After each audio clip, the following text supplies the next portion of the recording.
Hey everyone, Technomentary here. In today's video, I'm going to show you how to use back tap on your iPhone. So what is back tap? Basically, you can tap on the back glass of your iPhone in order for it to do a specific action that you specify. So how do we set this up? So really simple. First thing is you're going to go ahead and open up your settings.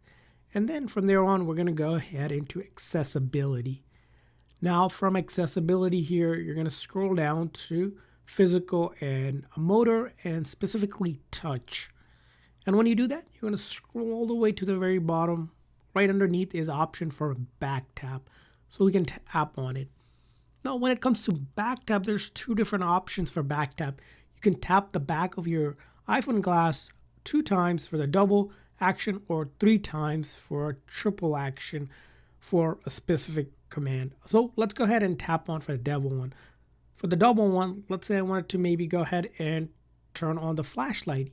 So I go back here, ensure it says flashlight, and basically what I can do is tap on the back glass twice, and as you can see here, the light has been turned on my iPhone, just like that. Or we could also pull it down and turn it on and off from the control center. So that's one option. Let's go with the triple one. Maybe for the triple one, this time we will go ahead and take a screenshot. So we'll go back here. So that means if I tap on the back glass 3 times, I will get a screenshot. So this time with the triple one selected for screenshot, I'm going to tap on the back.